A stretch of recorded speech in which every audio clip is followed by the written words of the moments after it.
25 का मेंस का शेड्यूल आ चुका है और ये 4 दिन लगातार है। आप देख रहे हो, ये देखो 29 मार्च, 30 मार्च, 31 मार्च, 1 अप्रैल, एक भी दिन का गैप नहीं है।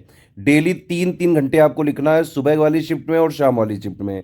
सुबह वाली शिफ्ट चालू होगी 9 बजे से 12 बजे तक और शाम वाली शिफ्ट चालू होगी 2:30 बजे से 5:30 बजे तक। और ये होगा कहाँ कहाँ, देखो अभी सिर्फ प्रयागराज में और लखनऊ में इस बार हो रहा है। पहले जो है 19-20 के आसपास गाजियाबाद वगैरह में भी सेंटर पड़ता था। इस बार कई सारे स्टूडेंट ने जबकि डिमांड भी की थी, फिर भी आयोग ने वो कंसीडर नहीं करी। तो एक तो वो चीज़ है, और दूसरी बात ये कि भाई ये जो लगातार आपको 6 घंटा डेली लिखना है ना गुरु, ये इतना आसान नहीं है ये।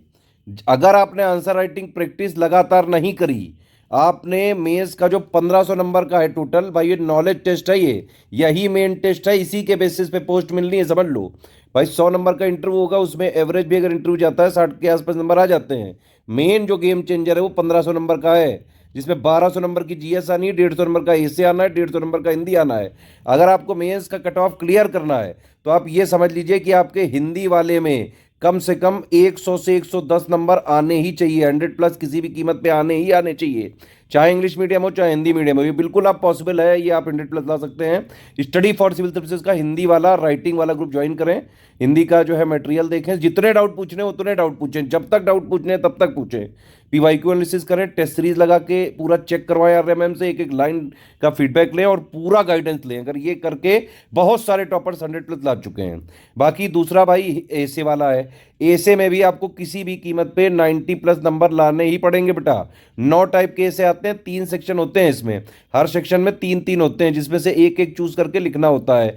हम ऐसे के इंटेंसिव राइटिंग प्रैक्टिस बैच में क्या करवा रहे हैं कि ये हर टाइप के 4 4 ऐसे करा रहे हैं, उसका मॉडल ऐसे दे रहे हैं, फिर आप उसको लिख के दे रहे हो तो उसको पूरा एक लाइन टू लाइन चेक कर रहे हैं, पूरा चेकिंग फीडबैक पर्सनल गाइडेंस पूरा इसमें। ऐसे का अगर आपने 36 ऐसे लिख लिए हमारे साथ, आराम से पेपर उड़ा के आओगे। जैसे ऐसे लिखा जाता है 360 डिग्री एनालिसिस के साथ, pros cons, what where how, latest में क्या चल रहा है, कौन सी गवर्नमेंट स्कीम चल रही है, सारी चीजें आप इसमें कर सकते हैं और आराम से 90+ ला सकते हैं। जीएस के पेपर के लिए तो मैं आपसे यही कहूंगा भाई, जितना समय बचा हुआ है आप डेली 3 3 घंटा लिखना चालू कर लो।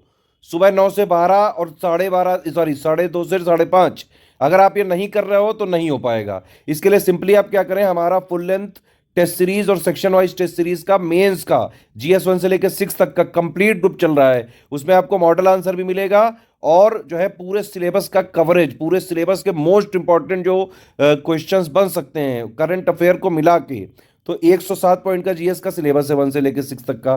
ठीक है, तो 107 पॉइंट का जो सिलेबस स्टैटिक वाला प्लस उसमें जो लेटेस्ट 1.5 साल का करंट अफेयर है, उसको मिला जुला के, जैसे आजकल यूपीपीएससी के मेंस में जीएस के क्वेश्चन पूछे जा रहे हैं, बिल्कुल वैसे ही क्वेश्चन हमने इसमें आपको करवा रहे हैं। टेस्ट में मॉडल आंसर देंगे टेस्ट के बाद, और फिर बाकायदा पूरी जैसी वहां पे चेकिंग होती है आयोग में, वैसी चेकिंग मार्किंग सहित आपको दी जा रही है, चेकिंग फीडबैक पर्सनल गाइडेंस। इसको ज्वाइन करके लगातार जितने दिन बचे हैं भाई टेस्ट सीरीज को लिखो। अगर लिखा नहीं तो नहीं होगा, हैबिट बननी चाहिए, हाथ चलना नहीं है वहां पे, वहां चलना बंद हो जाता है। आप समझ रहे हो, हाथ लगातार अगर आपने पहले प्रैक्टिस नहीं करी, कम से कम 30 40 दिन ये वाले इस तरह से नहीं लिखे, हमारी टेस्ट सीरीज ज्वाइन करके आप जो है लिखो। उसके अलावा हमारा 40 डेज का क्रैश कोर्स चल रहा है आंसर राइटिंग का, उसमें पूरे सिलेबस और लास्ट के 1.5 साल का करंट अफेयर निचोड़ के मोस्ट इंपॉर्टेंट क्वेश्चंस करवा रहे हैं हम। आज से नहीं, हमारी आंसर राइटिंग की टीम है, पिछले 9 साल से एक्सपीरियंस्ड है हमारी टीम, और उससे पहले भी वो आंसर राइटिंग करवाते थे।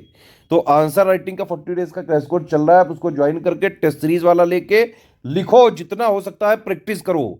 भाई पढ़ने से आप चाहे जितना भी पढ़ लो, बुक के खत्म कर लो 17 18 20 40, लेकिन अगर आपने वो चीज लिखी नहीं, लिख के देखी नहीं, आपकी हाथ की प्रैक्टिस नहीं है 3 घंटे लगातार, आप समझ रहे हो कितना लिखना है भाई। इसमें आप समझिए 10 क्वेश्चन आएंगे 125 वर्ड के, ठीक है, 10 क्वेश्चन आएंगे आपके 200 वर्ड के, 1250 वर्ड इधर लिखने हैं भाई, कितने ये 2000 वर्ड इधर लिखने हैं, तो 3250 वर्ड आपको लिखने हैं हर एक जीएस पेपर में। और ये तभी पॉसिबल है जब आपने एटलीस्ट 1 1.5 महीने लिखा हो डेली इसी टाइम फ्रेम में, नहीं तो वहां हाथ रुक जाता है, पूरा पेपर अटेम्प्ट नहीं कर पाते हैं लोग। पूरा पेपर अगर अटेम्प्ट नहीं कर पाए तो सिलेक्शन होना नामुमकिन बात है। पूरा पेपर अटेम्प्ट करना बहुत जरूरी है अगर आपको रेस में बने रहना है तो जितना दिन बचा हुआ है, मेरा तो सजेशन यही है, हिंदी राइटिंग वाले से आप हिंदी का पूरा 100+ आराम से ला सकते हैं। 36 ऐसे में इंटेंसिव राइटिंग प्रैक्टिस करें बढ़िया, और जो है अच्छे से अच्छा ऐसे लिखने की यहाँ पे पूरा सब कुछ टेक्निक सीख लें, पूरा guidance, checking, feedback, personal guidance, सारा चीज़ें इतना लिख लिया वहाँ पे उड़ा के आओगे भाई। और ये बाकी जीएस के लिए क्रैश कोर्स भी चल रहा है, हमारा टेस्ट सीरीज भी चल रही है, फुल लेंथ टेस्ट सीरीज भी चल रही है, सेक्शन वाइज भी चल रही है। दोनों ज्वाइन करें और उसको लिखें। इतना भी अगर आपने कर लिया, आप पाओगे कि पेपर में करीबन ऑलमोस्ट सारे क्वेश्चन आपको जो है इतने भर से जो है आप कहीं ना कहीं वो देख लोगे इन सब में। बाकी हमारा अगर आपको पढ़ने में भी अभी कोई समस्या, तो 78 वाला ग्रुप चल रहा है, उसका पूरा अपडेटेड उसमें हमने दे दिया है, जीएस 1 2 3 4 5 6 का वो पूरा आप कंटेंट जो है एक बार पढ़ भी लो भाई, नॉलेज बेस भी बना रहे। लेकिन भाई आपका नॉलेज बेस चाहे जितना हो जाए, समझ भी डेवलप हो जाए, 360 डिग्री एनालिसिस भी करनी आती हो, और अगर आपने आंसर राइटिंग नहीं करी है वो भी इस टाइम फ्रेम में भाई, टेस्ट सीरीज वगैरह ले लो और उसको लगाओ एग्जाम तक, डेली डेली 3 3 घंटे के अंदर लगाओ। एग्जाम में 3 घंटे में करना है आपको, कोशिश करो आप 2.5 घंटे का टारगेट लेके चलो, उसमें लिखो 3250 वर्ड। तो ये ध्यान रखिए, आप 125 वाले वर्ड को 7 मिनट में अगर आप नहीं लिखना सीख पाए तो नहीं पेपर पूरा हो पाएगा। 200 वर्ड वाले क्वेश्चन को अगर आप 10 मिनट में लिखना नहीं सीख पाए तो बेकार है फिर भाई, तैयारी नहीं हो पाएगा फिर। ठीक है, ये चीज करें, ये स्ट्रिक्टली फॉलो करें, इसी तरह से हो सकता है सिलेक्शन।